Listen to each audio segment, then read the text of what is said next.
This is a CBS News Detroit update.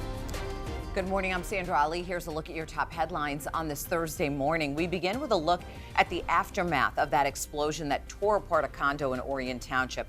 The cleanup continues, and officials say the investigation will take at least a week. We do know 18 families have been displaced. No one was killed. The most seriously injured, a man and a woman, both in their 70s.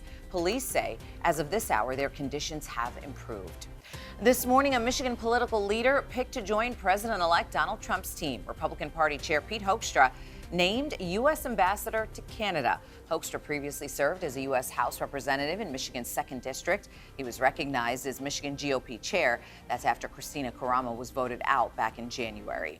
Stellantis workers and union leaders worried about the direction of their company. We've learned another 1,000 employees will be laid off at the Toledo plant.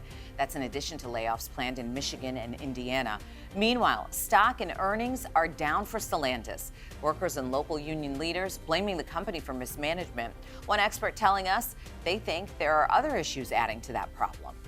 This is definitely a management problem. The company has got so many products that are so expensive in the market right now. It's been trying to adjust that, bring prices down, add more incentives, throttle back on production. Some of the early signs are a little bit encouraging, but it's got a long way to go. Union leaders say they're leaving all options on the table. That includes the possibility of a strike. For the first time in more than a decade, a Detroit Tiger wins the Cy Young Award. Tarik Skubal unanimously won the award, receiving all 30 first-place votes. He's the 5th Tigers pitcher to win and the first since Max Scherzer back in 2013. This season, Skubal became the 22nd player in history to win the pitching Triple Crown, leading the league in strikeouts, wins, and ERA.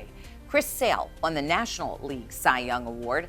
One other reason for Skubal to celebrate, yesterday he celebrated his 28th birthday.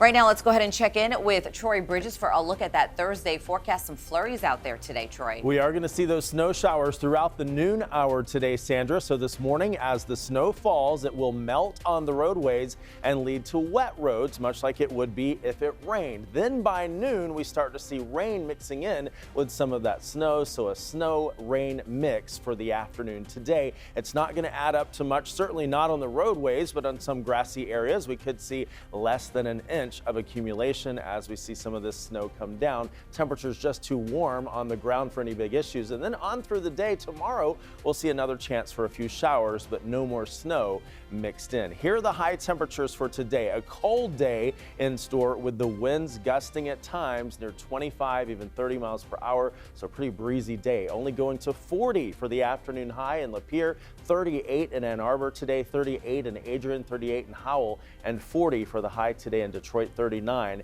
in Monroe. So temperatures still way too warm for any big issues on roadways, but again, because we'll have rain mixed in, we will have wet roads to deal with throughout the day, with that chance staying relatively high for the first half of the day and then tapering off. Then tomorrow we'll see just rain with a coverage at 40%, a high of 47. So we warm back to the upper 40s on into the end of the week and the weekend. So a high of 49 by Sunday with no rain chances for Saturday or Sunday, but back to Monday, rain chances do return at 40%. But look, we warm all the way back up to a high of 52 degrees on Monday. Sandra, back to you. Troy, thank you. That's a look at your headlines. We'll be back later today covering stories that matter to you on air and streaming on the CBS News app and Pluto TV.